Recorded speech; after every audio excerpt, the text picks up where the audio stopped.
গুটি ধানৰ ডাঙৰিয়ে এলালৈ বিৰিয়াতে গুজুং এলালৈ কান্ধত তুলি আনুং হে খোজত চিৰিপ চিৰিপ লৰে গুটি ধানৰ ডাঙৰিয়ে লালৈ বিৰিয়াতে গুজুং লালৈ কান্ধত তুলি আনুং খোজত চিৰিপ লৰে হাজৰহি দুবাদিয়ে লালৈ ডিঙি যদি ঢালুং লালৈ নিচা যদি পৰুং নিজক ৰজা লাগে তেহেলৈ গুল নেমু খাং কাজি নেমু খাং হাজৰ নিচা গুচাং তোৰে প্ৰেমৰে গুচাবলে নিচা চেপি কি টেঙা খাং কচুনি চেপি কি টেঙা খাং। নমস্কাৰ, মই স্মিতাক্ষী আৰু আপোনালোকে চাই আছে CI নিউজ। আজি আমাৰ লগত আছে জনপ্ৰিয় গায়ক ৰমেন দানো। ৰমেন দা, আপোনাক আমাৰ CI নিউজলৈ স্বাগতম জনাইছোঁ। ধন্যবাদ। মোৰ ফালৰ পৰাও CI নিউজৰ সমূহ পৰিয়ালবৰ্গলৈ মৰম আৰু শুভকামনা জ্ঞাপন কৰিছোঁ আৰু মোক CI নিউজৰ মঞ্চলৈ মাতি অনাৰ কাৰণে তেখেতসকললৈ কৃতজ্ঞতা জ্ঞাপন কৰিছোঁ। ৰমেন দা, আপোনাৰ পৰা প্ৰথমতে আমি জানিব বিচাৰিম আপোনাৰ ঘৰ ক'ত আৰু আপোনাৰ ঘৰত কোন কোন আছে? মোৰ ঘৰ ডিব্ৰুগড় জিলাৰ টিংখং মাহমৰা থোলাই গাঁও নামৰ এখন বৰ ভিতৰুৱা গাঁও। সমষ্টি আমাৰ টিংখাং হয়, মাহমৰা থোলাই গাঁও। আৰু ঘৰত মোৰ মা দেউতা আছে, ককাই ভাই আমি তিনিজন আছোঁ, ভণ্টি দুজনী আছে। মোৰ মা নাই, কিন্তু ঢুকাইছে, গতিকে তেনেকৈ আছোঁ আৰু।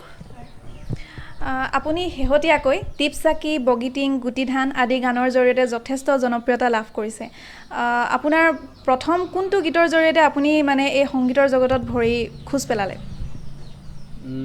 আচলতে মই কিমান জনপ্ৰিয় সেইটো ৰাইজেহে ক'ব।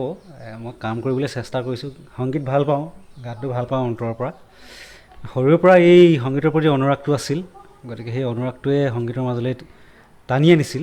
গতিকে নিজে নজনাকৈ গান গাবলৈ আৰম্ভ কৰিছিলোঁ ক্লাছ 5-6 মানৰ পৰা পঢ়াৰ পৰা আৰম্ভ কৰি। আৰু মোৰ ঘৰখনত সংগীতৰ পৰিৱেশ এটা আছিল, সেই পৰিৱেশটোৱে মোক এই সংগীতৰ মাজলৈ টানি লৈ আহিছিল। আৰু কথা হ'ল কি, মই বগীটিং গোৱাৰ আগত মোৰ জীৱনৰ প্ৰথমটো গীত আছিল। মই পেছাগতভাৱে মই সংগীত ক্ষেত্ৰখনত খোজ পেলাইছিলোঁ 2007 চনৰ পৰা। তাৰ আগত অনুষ্ঠান কৰোঁ, মঞ্চ প্ৰগ্ৰেম কৰোঁ, নিচা আছিল আচলতে, গান লিখিবলৈ চেষ্টা কৰোঁ। কিন্তু পেছাগতভাৱে 2007 চনৰ পৰা জড়িত হৈ পৰিলোঁ। মোৰ জীৱনৰ প্ৰথমটো এলবাম আছিল বিহুগীতৰ এলবাম, দিহিং পাৰৰ প্ৰীতি। তেতিয়া উজনি অসমত বহুত জনপ্ৰিয় হৈছিল গীতটো।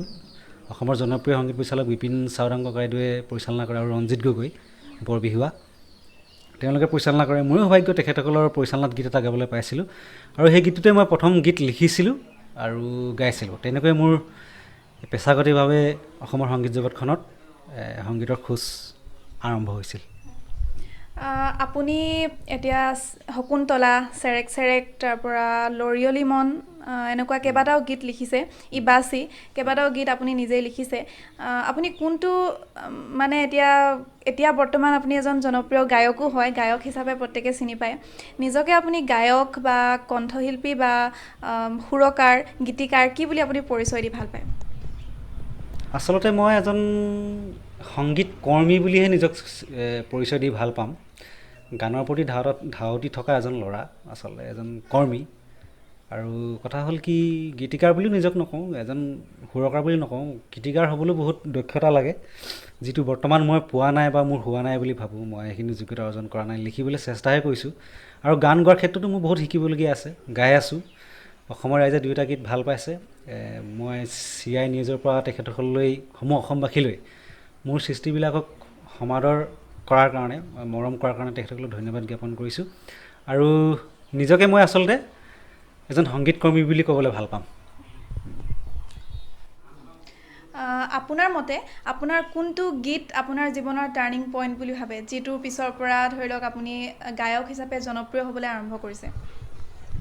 মই ভাবোঁ আচলতে প্ৰত্যেকজন কণ্ঠশিল্পীৰ কাৰণে তেখেতসকলৰ প্ৰতিটো গীতে টাৰ্ণিং পইণ্ট বুলিয়ে মই ক'ব খোজোঁ। কাৰণ সকলো গীততে কষ্ট কৰা হয়, কষ্ট অন্তৰ্নিহিত হৈ থাকে, এখোজ খোজকৈ আগবাঢ়ি যায়।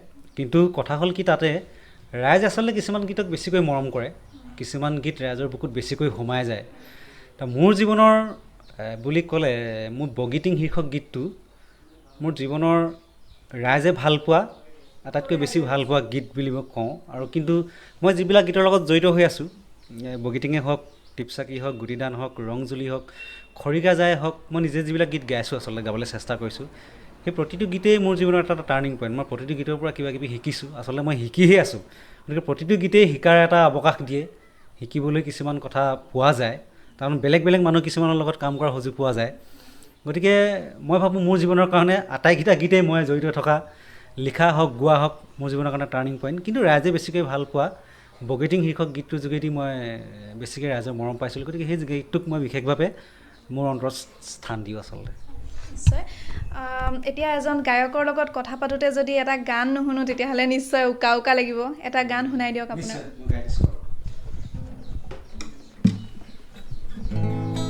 এটা গীত কৈছিলোঁ মই, খৰিকাজাই বুলি। গীতটোৰ ভিডিঅ' হৈছিল। এই গীতটো অসমৰ জনপ্ৰিয় সংগীত পৰিচালক কুকিল সিনহাই সংগীত কৰিছিল আৰু গাবলৈ চেষ্টা কৰিছোঁ। ৰোমান্টিক গীত।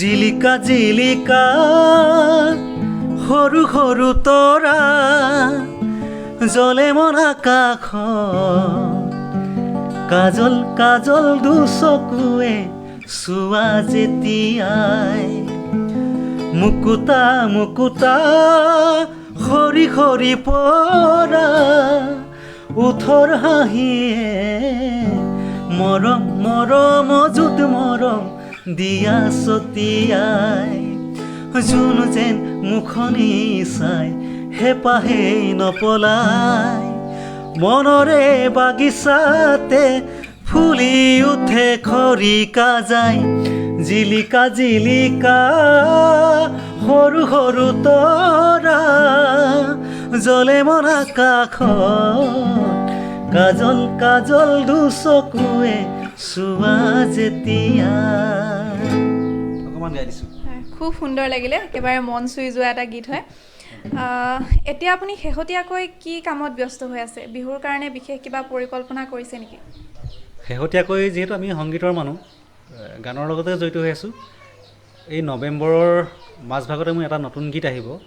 গীতটোৰ নাম হৈছে জাজৰি, আৰু এই গীতটোত মোৰ সৈতে কণ্ঠ নিগৰাইছে অসমৰ জনপ্ৰিয় কণ্ঠশিল্পী, আমাৰ সকলোৰে খুব মৰমৰ শিল্পী সুবাসনা দত্তই, আৰু গীতটোৰ সংগীত কৰিছে পলাশ গগৈয়ে, অসমৰ জনপ্ৰিয় সংগীত পৰিচালক। গতিকে নৱেম্বৰৰ মাজভাগত মই শ্ৰোতাসকললৈ গীতটো আগবঢ়াই দিম বুলি ভাবিছোঁ। আৰু তাৰ পাছতে বনভোজৰ বতৰত, আৰু বনভোজ হয় নহয় নাজানো, কিন্তু তথাপিতো আশা কৰিছোঁ বনভোজৰ বতৰত আৰু বিহুৰ বতৰত, মাঘ বিহুৰ আগত এটা গীত আগবঢ়াই দিম বুলি ভাবিছোঁ, বিহুঘৰীয়া গীত। গীতটো সংগীত কৰিছে উজ্জ্বল আৰঙে। যেনেধৰণে আমি আগতে যোৱাবাৰ গুটি ধান কৰিছিলোঁ, তেনেকুৱা ধৰণৰ বিহুঘৰীয়া গীত এটা সকলোৱে নাচিব পৰা আৰু দুটা গীতেৰে পৰিকল্পনা কৰিছোঁ। আৰু অসমীয়া ৰাইজে হয়তো মোৰ বিহুঘৰীয়া গীতটোৰ ভিডিঅ'টো পাব। যদি নিজে কৰিম, আৰু অভিনয়ত মই ইমান পাক্কা নহয় আচলতে, কেঁচা, তথাপিতো আজিকালি গায়কবিলাককো কণ্ঠশিল্পীসকলকো চাবলৈ বিচাৰে। গতিকে নিজে কৰিম বুলি ভাবি আছোঁ, পৰিকল্পনা কৰিছোঁ। কি হয় নাজানো, পৰিৱেশ ভাল হওক, সময় ভাল হওক। আৰু মই CI নিউজৰ তৰফৰ পৰা সমূহ অসমবাসীক হৈ ভগৱানক প্ৰাৰ্থনা কৰিছোঁ যাতে আমাৰ যিটো স্বাভাৱিক জীৱন যাত্ৰা এইটো ভাললৈ আহক, আৰু উৎসৱমুখী হওক মানুহবিলাকৰ মনবিলাক। উৎসৱমুখী হ'লে মনবোৰ জীপাল হয় আৰু জীৱন যাত্ৰা মানে স্বাভাৱিক হয়, এইটো কামনা কৰিছোঁ। আৰু আমি জনাত আপুনি কণ্ঠশিল্পী হিচাপে পৰিচিত হোৱাৰ আগতে এজন মানে আপুনি গীত লিখিছিলে আগতে, আমি সেই হিচাপে আপোনাক চিনি পাওঁ। এতিয়া আপোনাৰ সেই গীত লিখা সময়ৰ পৰা এতিয়া কণ্ঠশিল্পী হোৱালৈকে, গায়ক হোৱালৈকে যাত্ৰাৰ বিষয়ে আমাক অকণমান কৈ দিয়কচোন। এইখিনি কথা ক'বলৈ গ'লে মই কেইটামান কথা ক'ব লাগিব। আচলতে মই প্ৰথমবাৰ গানেই গাইছিলোঁ, কিন্তু সৌভাগ্যক্ৰমে নে দুৰ্ভাগ্যক্ৰমে নাজানো, কিন্তু গীতিকাৰ সুৰকাৰ লেভেলটো মোৰ গাত লাগি গ'ল। আচলতে কথাটো এনেকুৱা হয়, মৰাণত যেতিয়া ফিউজন ষ্টুডিঅ'টো হৈছিলে তেতিয়া আচলতে কি হ'ল, তাত সংগীতৰ পৰিৱেশ এটা আহি গৈছিল ধুনীয়াকৈ, আৰু বহুত ঠাইৰ লোকে তাত কাম কৰিবলৈ আৰম্ভ কৰিছিল। আৰু তাত এটা এলবাম হৈছিল বিহুৱান নামে, অসমৰ জনপ্ৰিয় কণ্ঠশিল্পী আমাৰ সকলোৰে মৰমৰ ভাইটি নীল আকাশে বিহুৱান এলবামটো গাইছিল আটাইকেইটা গীত। আৰু তাত আমি মৰাণৰ প্ৰায়বিলাক কণ্ঠশিল্পী হওক, গান লিখা ল'ৰাকেইটা গোটেইকেইটা আমি জড়িত হৈ আছিলোঁ। সকলোৰে এটা সংঘবদ্ধ প্ৰচেষ্টা এটা বিহুৱান এলবামটো হৈছিল। সেই বিহুৱান এলবামটোতে মই কি হ'ল, শকুন্তলা আৰু পাহাৰীয়া মই এই গীতকেইটাত মই জড়িত হৈ পৰিছিলোঁ। শকুন্তলা গীতটো অৱশ্যে মই অকলে লিখা নহয়, মোৰ লগত কুসুম কৈলাশ দা আছিল আৰু নীল আকাশে সুৰ কৰিছিল গীতটো। তিনিজন মানুহৰ এটা গীত, সেই গীতটো অসমৰ ৰাইজে খুব ভালকৈ আদৰি লৈছিল। আৰু তাৰ পাছৰ ভলিউমত এটা গীত আছিল পাহাৰীয়া মই, পাহাৰীয়া মই সৌ ভৈয়ামৰে তই অসমৰ ৰাইজে খুব ভাল পাইছিল এই গীত দুটা। সেই গীত দুটা জনপ্ৰিয় হোৱাৰ পাছত মোৰ গাত গীতিকাৰ হোৱাৰ বুলি লেভেল এটা লাগি গ'ল আচলতে। আৰু তেতিয়াৰ পৰা মোলৈ অসমৰ বহুত কণ্ঠশিল্পীয়ে মানে গান বিচাৰিবলৈ আৰম্ভ কৰিলে। ময়ো লিখিলোঁ বহুতৰ কাৰণে, লিখি এটা হেঁপাহো আছিল মনত, কিন্তু তাৰ সমান্তৰালভাৱে মই গান গোৱাটো চৰ্চাটো অব্যাহত ৰাখিছিলোঁ। এতিয়া বহুতকেইটা গানো কৰিছিলোঁ মই, বহুতকেইটা বিহু এলবামত গালোঁ, দিহিং পাৰৰ প্ৰীতিত গাইছিলোঁ প্ৰথম। কিন্তু কথা হ'ল কি, আমাৰ গানবিলাক তেতিয়া অসমৰ ৰাইজে চিনি পোৱা নাছিল বা অসমৰ ৰাইজৰ বুকুলৈ আগবাঢ়ি যোৱা নাছিল, জনপ্ৰিয় হোৱা নাছিল। কিন্তু লাহে লাহে যেতিয়া মই নিজা প্ৰচেষ্টাৰে এটা এলবাম কৰিলোঁ, প্ৰেমলতা বুলি কয়, নিজাৰ প্ৰযোজনা পৰিকল্পনা, সেই প্ৰেমলতা এলবামত মই দুটা গীত কৰিছিলোঁ, বগীটিং বুলি এটা গীত, আৰু এটা গীত আছিল, এইটো ঠিক মই পাহৰিছোঁ এতিয়া গীতটো কি আছিলে। কিন্তু বগীটিং গীতটো অসমৰ ৰাইজে খুব মৰমেৰে আঁকোৱালি লৈছিল। সেই গীতটো আঁকোৱালি লোৱাৰ পাছত মই কণ্ঠশিল্পী হিচাপে অসমৰ ৰাইজৰ মাজত অকণমান চিনাকি হৈছিলোঁ আৰু জানিছিল যে ৰমেন দানা বুলি ল'ৰাজনে গীত গায়। তাৰ পাছৰ পৰা গান গোৱাত মই বেছিকৈ ধ্যান দিছিলোঁ, আৰু বহুত কণ্ঠশিল্পীৰ কাৰণে গানো লিখি গৈছিলোঁ মাজে মাজে। তেতিয়া আৰু অসমৰ প্ৰায়বিলাক কণ্ঠশিল্পীয়ে গাইছিল গীত, আৰু তেনেকৈয়ে মোৰ বগীটিং গীতটো জনপ্ৰিয় হোৱাৰ পাছতে তাৰপিছত টিপচাকি, গুটিধান, এনেকৈ ৰংজুলি, খৰিকাজাই বহুত ধৰণৰ কিবাকিবি গীত কৰিলোঁ। অসমৰ ৰাইজে মৰম দি আছে আৰু ভৱিষ্যতে মৰম দি যাব বুলি আশা কৰিছোঁ। এতিয়ালৈকে আপুনি লিখা গান কোন কোন কণ্ঠশিল্পীয়ে গাইছে? মই লিখা গান আচলতে অসমৰ প্ৰায় কণ্ঠশিল্পীয়ে কণ্ঠদান কৰিলে বুলি কৈ বেয়া নহয়। তেতিয়াৰ পৰা এতিয়ালৈকে, এতিয়াৰ প্ৰজন্মতো বহুতে গাইছে। এতিয়া লিখাবিলাক অলপমান মই কমাইছোঁ, তথাপিতো তেতিয়া প্ৰথম মোৰ জনপ্ৰিয় গীত আছিল মই জড়িত হৈ থকা নীল আকাশৰ শকুন্তলা আৰু পাহাৰীয়া মই। তাৰপাছত আছিলে এনাজৰী নামৰ এলবাম, এটা বিহু গীতৰ এলবাম। তাত লিখিছিলোঁ মই জোনেদি উমলাম, জাং জাং লাগিছে মইনা ভগামতৰ চাইকেল লৈ। এইবিলাক গীত খুব জনপ্ৰিয় হৈছিল তেতিয়া। লক্ষীমাইত গাইছিল জুবিন গাৰ্গে মোৰ গীত। তাৰপিছত এইটো বিহু এলবাম আছিল। কৃষ্ণমণি চেতিয়াই গাইছিল মোৰ গীত ৰঙিলী নামৰ এলবাম এটাত, বিহু গীতৰ এলবাম। তাৰ পাছৰ পৰা সুবাসনা দত্ত, প্ৰিয়ংকা ভৰালী, নীলাক্ষী নেওগ, অসমৰ যিবিলাক জনপ্ৰিয় কণ্ঠশিল্পী, নিৰ্মালী দাস আৰু ভিতালী দাস, মই পাহৰিছোঁ, আৰু বহুতে গাইছে গীত। মৌচুম গগৈ, আশ্চৰ্য বৰপাত্ৰও গাইছে, তেনেকৈ বহুতে গাইছে। আৰু বিশেষকৈ নৱপ্ৰজন্মৰ যিসকল কণ্ঠশিল্পী তেখেতসকলে বেছিকৈ গাইছে, আৰু গানবিলাক এতিয়া খুব বেছি কভাৰ হৈ থকা মই দেখোঁ। এই দৰিকা লৰিয়লি মন, মিচিচিপি নদীখন, ইবাচি, তাৰপিছত বাবৰি বাবৰি বুলি এটা ৰূপাংকিতা অলংকিতা গাইছিল, চেৰেক চেৰেক, ভালেকেইটা গীত অসমৰ ৰাইজে মৰম কৰিছে। সেইকাৰণে তেনেকৈ মৰম কৰিলে উৎসাহিত আচলতে এই গান গোৱাৰ লগতে এই লিখাৰ অভ্যাসটো ৰাখিবলৈ মন যায়। আৰু এতিয়া বৰ্তমান আপুনি লিখা আৰু গান গোৱা দুইটা কৰি মানে ভাল পাবনে? মই এতিয়া গোৱাতহে বেছি ধ্যান দি আছোঁ, যিহেতু মোক কণ্ঠশিল্পী হিচাপে ৰাইজে আঁকোৱালি লৈছে, মৰম কৰিছে। গতিকে ভাল ভাল গীত কৰি যোৱাৰ পৰিকল্পনা কৰিছোঁ, আৰু মই তোমাক অলপ আগত ক'লোৱেই। গতিকে তেনেকুৱা আৰু বহুত পৰিকল্পনা মনত আছে। গতিকে গান গোৱাৰ লগে লগে চাওঁ লিখাটো কিমানখিনি কি বজাই ৰাখিব পাৰোঁ। আৰু মোৰ গীতবিলাক মই নিজেই লিখিবলৈ চেষ্টা কৰোঁ, কিন্তু নিজৰ গীতিকাৰ বা সুৰকাৰ বুলি মই ক'ব নিবিচাৰোঁ। লিখিবলৈ চেষ্টা কৰোঁ, ৰাইজৰ পৰা গঠনমূলক আৰু ইতিবাচক সঁহাৰি পালে ভাল লাগে। আৰু ভুলবোৰ আঙুলিয়াই দেখিলে মই ভাল পাম। সকলো কথা আমি নাজানো, শিকিছোঁহে। গতিকে গোৱাত মই বেছি ধ্যান দিছোঁ, আৰু কণ্ঠশিল্পী হিচাপে নিজক বেছিকৈ প্ৰতিষ্ঠিত কৰিবলৈ চেষ্টা কৰিছোঁ এতিয়া। হয়, নিশ্চয়। এতিয়া আমাৰ সাধাৰণ মানুহৰ ধৰি লওক এনেকুৱা এটা ধাৰণা আহে যে এজন শিল্পী বা গায়ক হোৱাৰ লগে লগে তেওঁ যেন সদায় গানেই গাই থাকিব, এজন VIPৰ দৰে থাকক, তেনেকুৱা ধৰণৰ আমাৰ আচলতে ধাৰণা। সেইটো কাৰণে এতিয়া লকডাউনৰ সময়ৰ পিছৰ পৰা ধৰি লওক আমাৰ প্ৰত্যেকৰে ইনকাম কৰাৰ ক্ষেত্ৰত অকণমান হ'লেও কমিছে। আপোনালোকৰো এতিয়া প্ৰগ্ৰেমবোৰ নাই হোৱা বা বহুত অসুবিধা হৈছে, আমি গম পাওঁ। এতিয়া তাৰ কাৰণে এতিয়া বেলেগ বিজনেছ কৰিবলৈ বা কিবা বেলেগ চিন্তা কৰিবলৈ আপোনালোকে শিল্পীসকলে কিবা অসুবিধা পাইছে নেকি? এইটো খুব মানে সময়োপযোগী আৰু গুৰুত্বপূৰ্ণ কথা কৈছা তুমি। লকডাউনৰ প্ৰভাৱত আচলতে কৰোণা মহামাৰীৰ ফলত অকল আমাৰ সাংস্কৃতিক জগতখনেই নহয়, অসমৰ প্ৰতিটো দিশতে এটা নেতিবাচক প্ৰভাৱ পৰিলে। কিন্তু আটাইতকৈ বেছি লোকচান বা বেয়া প্ৰভাৱ পৰিলে আমাৰ কণ্ঠশিল্পী বা এই সাংস্কৃতিক জগতখনৰ লগত জড়িত হৈ থকা মানুহখিনি। ভ্ৰাম্যমাণ থিয়েটাৰে হওক, যাত্ৰা শিল্পীসকলে হওক, লোকশিল্পীসকলে হওক, আৰু যিগতে পেছাগতভাৱে যিবিলাক কণ্ঠশিল্পীয়ে সাংস্কৃতিক অনুষ্ঠানবিলাক কৰি ফুৰে, বা বাদ্যশিল্পীসকল হওক, শব্দশিল্পীসকল হওক, সকলোৱে যিহেতু সাংস্কৃতিক অনুষ্ঠানসমূহ এতিয়া বন্ধ হৈ আছে, বন্ধ হৈ থকাৰ ফলত কণ্ঠশিল্পীসকলৰ পৰা আৰম্ভ কৰি বাদ্যশিল্পীসকল সকলোৱে ক্ষতিগ্ৰস্ত হৈছে। আৰু এনেকুৱা হয় কথাটো, আৰ্থিকভাৱে আমিও এতিয়া বহুতখিনি অসুবিধাৰ সন্মুখীন হৈছোঁ। গতিকে মই আশা কৰিম অনাগত দিনবোৰ ভাল হ'ব, আৰু এই যিটো আমাৰ সাংস্কৃতিক প্ৰগ্ৰেমবিলাক অনুষ্ঠানবিলাক এইবিলাক ঘূৰি আহক, ভ্ৰাম্যমাণ থিয়েটাৰৰ উদ্যোগটো জীয়াই থাকক, অসমৰ সাংস্কৃতিক জগতখন পূৰ্বৰ যিখন জগত ঘূৰি আহক। আৰু আজিৰ তাৰিখত এনেও আমাৰ অসমত কণ্ঠশিল্পীসকলে নিজেই গীত কৰি নিজেই ভিডিঅ' কৰিয়েই মানে আজিৰ তাৰিখত প্ৰযোজক নাই গান কৰিবলৈ, প্ৰডিউচাৰ নাই। আৰু লকডাউনৰ ফলত কি হৈছে, আমি এতিয়া নিজেই এটা গান কৰি এটা গান কৰিবলৈ বহুত পইচাৰ প্ৰয়োজন হয়। আজিকালি 1 লাখ বা 1.5 লাখ টকাৰ কমত এটা ভাল ভিডিঅ' কৰি ৰাইজৰ মাজলৈ আগবাঢ়ি দিবলৈ দিগদাৰ হয়। গতিকে আমি এতিয়া 1.5 লাখ টকা এইটো সময়ত খৰচ কৰি এটা গান কৰি ৰাইজৰ মাজলৈ আগবাঢ়িবলৈ যথেষ্ট অসুবিধাৰ সন্মুখীন হৈছোঁ। আৰু কথাটো হ'ল কি, নতুনকৈ এটা ব্যৱসায় কৰিবলৈ কি হয়, ব্যৱসায়টো এটা বেলেগ ধৰণৰ বস্তু। সকলোৱে ব্যৱসায় কৰি লাভান্বিত হ'ব বুলি মই নাভাবোঁ। সকলোৱে ব্যৱসায়িক দৃষ্টিভংগী নাথাকিব পাৰে, মনোভাৱ নাথাকিব পাৰে। গতিকে আমি এইখিনিত যথেষ্ট পৰিমাণে ক্ষতিগ্ৰস্ত হৈছে বুলি ভাবোঁ। এতিয়া লকডাউনৰ পাছৰ পৰা আপুনি সংগীতৰ বাদেও বেলেগ কি কামত জড়িত হৈ আছে? আচলতে কি, মইতো গাঁৱত থাকোঁ, গাঁৱতে মোৰ ঘৰ, তাৰপিছত কৰ্মক্ষেত্ৰখন আমাৰ মৰাণ। গতিকে লকডাউনৰ পাছত মই বিশেষকৈ ঘৰুৱা কাম কাজবিলাক আৰু সৰু সুৰা খেতি বাতি কিবাকিবিৰ লগত জড়িত হৈ আছোঁ, এনেও নাথাকি। আৰু যি পাৰোঁ কৰি আছোঁ, তাৰ লগে লগে গানো লিখি আছোঁ, সুৰো কৰি আছোঁ, নিজৰ গানৰ কামো আগবঢ়াই গৈছোঁ। গতিকে কৃষি বা খেতি ঘৰত যিখিনি আছে, সাধাৰণতে আমাৰ ঘৰত খেতি আছে, বেছি নাই, কিন্তু যিকণ আছে তাত নিজকে জড়িত কৰি ৰাখিছোঁ, যাতে মনবিলাক যাতে ভাল হৈ থাকে। মানসিক অৱস্থাটো আমাৰ ভাল হৈ থাকিবই লাগিব। যদি আমি হতাশাত গুচি যাওঁ, তেতিয়া হয়তো আমাৰ সৃষ্টিশীল চেতনাটো আমাৰ মাজত নাথাকিব। গতিকে সেইকাৰণে ঘৰুৱা কাম কাজৰ পৰা আৰম্ভ কৰি সংগীতলৈকে এইখিনি কামতে মই ব্যস্ত হৈ আছোঁ এতিয়া। হয়, আপুনি খুব সুন্দৰ আদৰ্শ দেখুৱাইছে, কাৰণ এইখিনি সময়ত মানে খেতি বাতিৰ নতুন প্ৰজন্মক কেনেকুৱা সেইটো বাদ দেখুৱাটো খুব জৰুৰী হয়। এইখিনি মানুহৰ যিটো কিচেন গাৰ্ডেনিং সেইটো লাগেই আচলতে। নিজৰ কাৰণে খেতি কৰিবলগীয়া হৈছে এতিয়া।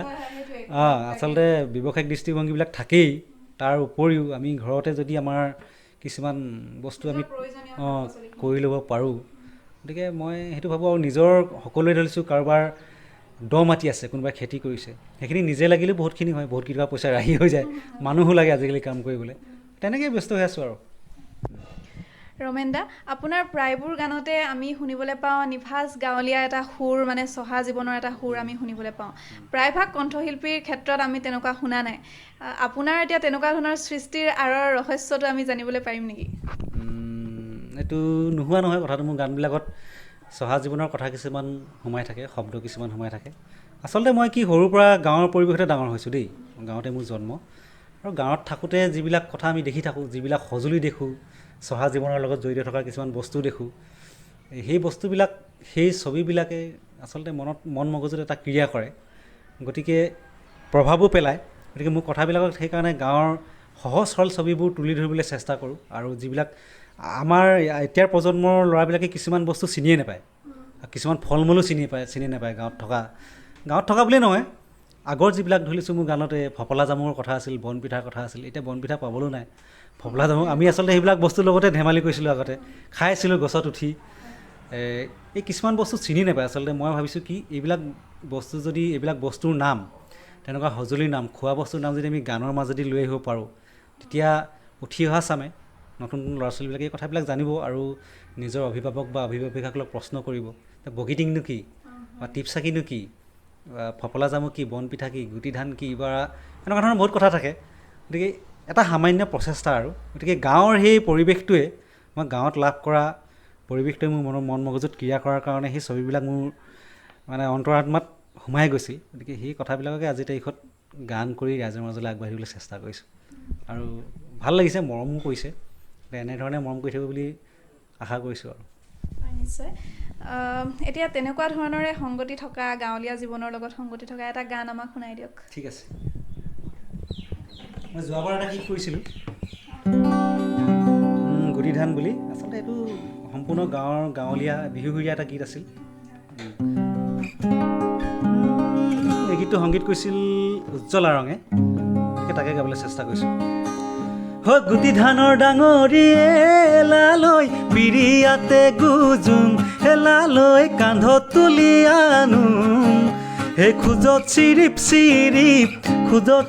চিৰিপ লৰে, হে সাজৰহি দুবাতি এলালৈ ডিঙিত যদি ঢালুং, এলালৈ নিচাত যদি পৰোং, হে নিজক ৰজা ৰজা নিজক ৰজা ৰজা লাগে তেহেলৈ গুলনে মুখাং কাজিনে মুখাং হাজৰ নিচা গুচাং হেতুৰে প্ৰেমৰে গুচাবলে নিচা চেপি চেপি কি টেঙা খাং হে কচোন চেপি চেপি কি টেঙা খাং হে চেপি চেপি কি টেঙা খাং ওলালৈ চেপি চেপি কি টেঙা খাং।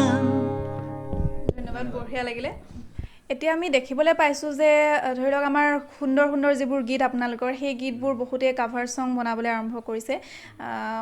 ইউটিউবটো চালে কাভাৰ ছঙেৰে মানে ভৰি পৰে, আচলতে প্ৰত্যেকটো গীতৰে বনিছে। এতিয়া আপোনাৰো তেনেকুৱা কেইবাটাও গীত বনাইছে কাভাৰ ছং, এই কথাটো আপুনি কি বুলি ভাবে, ভাল হৈছে নে বেয়া হৈছে কাভাৰ ছং বনোৱাটো? দেখা যায় কভাৰ ছংটো আচলতে কি লকডাউনৰ পিছৰ পৰা বেছিকৈ ইয়াৰ প্ৰভাৱটো দেখা গৈছে। মই ভাবোঁ কভাৰ ছং কৰাটো বেয়া নহয়, কিন্তু কথা হ'ল কি কভাৰ ছঙৰ লগত যিবিলাক মানুহ জড়িত হৈ থাকে তেওঁলোকে মেইন গীতটোত মূল গীতটোত জড়িত হৈ থকা মানুহখিনিৰ নাম কাষ্টিঙত দিব লাগে। ডিটেইলছত দিয়ে, তাত ডিটেইলছ আজিকালি কোনোবাই খুচৰি নাচায়, বহুতে নাজানে আচলতে সাধাৰণ মানুহবিলাকে কি কোন জড়িত হৈছে গীতটোত কোন জড়িত হৈ থকা নাই সেইবিলাক ডিটেইলছত গৈ নাচায়। কিন্তু কাষ্টিঙত যেতিয়া কাষ্টিংটো হয় বা ইউটিউবৰ যিটো টাইটেল তাত যদি মূল গীতটোৰ লগত জড়িত থকা মানুহবিলাকৰ নাম তেওঁলোকে দিয়ে তেনেহ'লে সেই গীতটোৰ লগত জড়িত থকা মানুহখিনিক তেওঁলোকৰ যিটো মৰ্যাদা, আচলতে এই কথাটো চিন্তা কৰিব লাগে, তেওঁলোকে পাবলগীয়া মৰ্যাদাটো দিব লাগে। কাৰণ গীত এটা সৃষ্টিৰ আঁৰত বহুত কষ্ট অন্তৰ্নিহিত হৈ থাকে আৰু এটা গীত এজন মানুহৰ দ্বাৰা কেতিয়াও সম্ভৱ নহয়। গীতটো লিখা হয়, সুৰ কৰা হয়, তাৰপিছত সংগীত কৰা হয়, তাৰপিছত মিক্স মাষ্টাৰ কৰা হয়, তাৰপিছত তাৰ কভাৰ ডিজাইন কৰা হয়, তাৰপিছত তাক আকৌ ৰাইজৰ মাজলৈ নিবলৈ যিটো ব্যৱস্থা লোৱা হয় সেইবিলাক কথা মই কোৱাই নাই। গতিকে টকা পইচাৰ কথাটো আছেই, প্ৰতিটো ক্ষেত্ৰতে পইচাৰ প্ৰয়োজন হয়। গতিকে ইমানখিনি পইচা খৰচ কৰাৰ পাছত গীত এটা যেতিয়া কোনোবাই কভাৰ ছং কৰি পিনি কোনোবাই ইউটিউবত মানে মিলিয়ন মিলিয়ন ভিউজ পাই থাকে, তেতিয়া কি হয় গীতটো মেইন যিটো ইউটিউব চেনেলত আপলোড হৈ থাকে সেই ইউটিউব চেনেলটোত মানে এটা হেম্পাৰ হয় বা বেয়া প্ৰভাৱ পৰে। সেই মেইন চেনেলটোত অফিচিয়েল ভিডিঅ'টোত তাৰ ভিউজটো কমি যায়। মই বহুত দেখিছোঁ তেনেকুৱা, মই লিখা গীতেই বহুত হৈ আছে। দৰিকা লৰিয়লি মন, মিচিচিপি নদীখন ইবাচি, বাবৰি বাবৰি, এনেকৈ বহুত গীত দেখিছোঁ মই। মেইন অফিচিয়েল ভিডিঅ'টোত কিন্তু ভিউজ কম, কভাৰ ছঙত বেছি, এগালমান কভাৰ ছং ওলাই যায়। মই কভাৰ ছং কৰাবিলাকে বেয়া পাব নালাগে কথাটো, কিন্তু মই এটা দৰকাৰী কথা কৈছোঁ, গীতটো কৰোঁতে কভাৰ ছং কৰোঁতে তেওঁলোকে চাব লাগে আৰু পাৰ্মিশ্যনটো ল'ব লাগে, অনুমতি ল'ব লাগে। যিয়ে গীতটো গাই আছে তেওঁৰ পৰা অনুমতি ল'ব লাগে, অনুমতি লৈ কৰাটো ভাল। আৰু তেওঁৰ গীতটোৰ লগত জড়িত থকা মানুহখিনিক, বিশেষকৈ অডিঅ' ছাইডৰ মানুহখিনিক ধুনীয়াকৈ তেওঁলোকৰ নাম কাষ্টিঙত দিব লাগে। কাৰণ সাধাৰণ মানুহৰ চকুত বা ৰাইজৰ চকুত ধৰা পৰিব লাগে যে গীতটো কোনে লিখিছে, কোনে মিক্স মাষ্টাৰ কৰিছে। কাৰণ সেইটো হৈছে কি তেওঁলোকে পাবলগীয়া এটা উচিত মৰ্যাদা। মানুহে আমিতো টকা পইচা নিবিচাৰোঁ, গীত লিখা মানুহজনে টকা নিবিচাৰে, পইচা নিবিচাৰে, খোলাখুলি কথা, কিন্তু তেওঁলোকৰ নামটো দিয়াত আপত্তি কি? কাষ্টিঙত দিব লাগে আৰু তেওঁলোকৰ সেইটো কষ্টৰ এটা প্ৰাপ্য বুলি মই ভাবোঁ। গতিকে মোৰ ফালৰ পৰা এটা অনুৰোধ, কভাৰ ছং কৰাটো বেয়া কথা নহয়, অনুমতি ল'ব লাগে আৰু কাষ্টিঙত গীতটোৰ লগত মানে অন্তৰালত থকা মানুহখিনিৰ নাম দিব লাগে, কোনে সংগীত কৰিছে, কোনে মিক্স মাষ্টাৰ কৰিছে। গতিকে এইখিনি কথা লক্ষ্য কৰাটো ভাল, মোৰ ফালৰ পৰা কৈছোঁ এজন সাধাৰণ সংগীত কৰ্মী হিচাপে। গতিকে সেয়া কথা, কভাৰ ছং কৰিলে আচলতে কি গীত গোৱাজনৰ কাৰণে ভালেই, গানটো প্ৰচাৰ হয়, প্ৰসাৰ হয়, কিন্তু তেওঁলোকে যিবিলাকে কৰে এই মই কোৱা কথাকেইটা লক্ষ্য কৰা উচিত বুলি মই ভাবোঁ। এতিয়া আমি অকণমান প্ৰসংগটো বেলেগ কৰি দিওঁ, ৰাজনীতিৰ প্ৰশ্নলৈ আহোঁ। বৰ্তমান সমসাময়িক কালচোৱাত আমি দেখিবলৈ পাইছোঁ যে বহুত শিল্পী ধৰি লওক বিভিন্ন দলত যোগদান কৰিছে। এতিয়া সীমান্ত শেখৰ, যতীন বৰা, বাবু, নেকিব আদি প্ৰত্যেকে ধৰি লওক বেলেগ বেলেগ দলত যোগদান কৰিছে। এতিয়া আপোনাৰ গৃহ সমষ্টি মানে আপোনাৰ সমষ্টি টিংখং সমষ্টি পৰে, তাতে বিমল বৰা হৈ আছে এতিয়া বিধায়ক, আৰু বিমল বৰা মানে বিজেপিৰ দপদপনি চলি আছে ক'বলৈ গ'লে। আপোনাৰ তেনেকুৱা আপোনালৈও কিবা প্ৰস্তাৱ আহিছে নেকি সেই দলৰ ফালৰ পৰা বিভিন্ন শিল্পীলৈ অহাৰ দৰে? আচলতে কি মই নিজকে এজন খুব সাধাৰণ মানুহ বুলি ভাবোঁ। মানে কি গান চান গোৱা, লিখা মেলা এইবিলাকৰ লগতে ব্যস্ত থাকি মই ভাল পাওঁ। কিন্তু সকলোৰে আচলতে কি মানুহৰ প্ৰতি কিবা মনটো ধানটোৰ প্ৰতি কণ্ট্ৰল বুলি কথা এটা আছে। কোনোবাই কিবাকিবি বেলেগ অভিপ্ৰায় লৈ ৰাজনীতিলৈ গৈছে, বহুতকে দেখিছোঁ, বহুত সংগীত শিল্পী গৈছে, কণ্ট্ৰললৈ যোগদান কৰিছে। মোৰ তেনেকুৱা অভিপ্ৰায় নাই আৰু মই ৰাজনৈতিকভাৱে বিশেষভাৱে মই পৰিপক্ক বুলি নিজক নাভাবোঁ, কাৰণ এইখন এখন বেলেগ জগত আৰু সেইটো কামৰ কাৰণে মই নিজক নহয় বুলি ভাবোঁ। আচলতে ভগৱানে মোক যিটো দিছে এই সাংস্কৃতিক জগতখনত কিবা এটা কৰিবলৈ বা যিখন প্ৰতিভা দিছে, সেই প্ৰতিভাখন মই যিটো ক্ষেত্ৰত আছোঁ সেই ক্ষেত্ৰখনত মই নিজে ভালকৈ ব্যৱহাৰ কৰিবলৈ বিচাৰোঁ আৰু ৰাজনৈতিক প্ৰস্তাৱ নাহিছে বুলি মই নাই অহা বুলি মই ক'ব নিবিচাৰোঁ, আহিছে দুই এজন, কিন্তু মই নাকচ কৰিছোঁ একেষাৰে। এইকাৰণে নাকচ কৰিছোঁ আচলতে কি মই ৰাজনৈতিকভাৱে বিচক্ষণ মানুহ বুলি মই নিজক নাভাবোঁ, বহুত জ্ঞান লাগে। আৰু এটা কথা মই ভাবোঁ যে মানুহৰ ইচ্ছা অনুযায়ী কাম কৰিব লাগে আচলতে।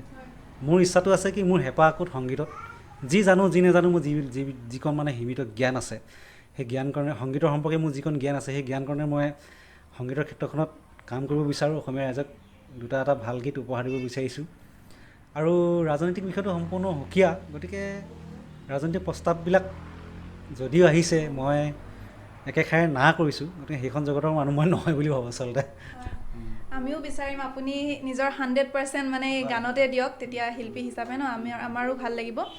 আৰু কথাটো হ'ল কি আমি শিল্পী নহয় আচলতে, শিল্পী হ'বলৈ বহুত যোগ্যতা লাগে, বহুত অধ্যৱসায় লাগে, কষ্ট লাগে। আমি আচলতে এজন সংগীত কৰ্মীহে, অসমৰ সংগীত ক্ষেত্ৰখনত এটা সাধাৰণ পৰুৱা, যিটো আমি কৰিবলৈহে চেষ্টা কৰিছোঁ। এটা ৰাইজৰ মৰম চেনেহৰ ওপৰতে আমাৰ ভৱিষ্যতটো নিৰ্ভৰ কৰে বা আমাৰ সৃষ্টিবিলাক নিৰ্ভৰ কৰে। আৰু মই ৰাইজৰ পৰা CI নিউজৰ যোগেদি আমাৰ কামবোৰ যদি বেয়া লাগে কেতিয়াবা আপোনালোকে গালি পাৰক, ইতিবাচক দিশবিলাক দেখাই দিয়ক, আৰু নেতিবাচক দিশবিলাক দেখাই দিয়ক, ইতিবাচক দিশবোৰ আমি যেতিয়া গ্ৰহণ কৰিব পাৰিম।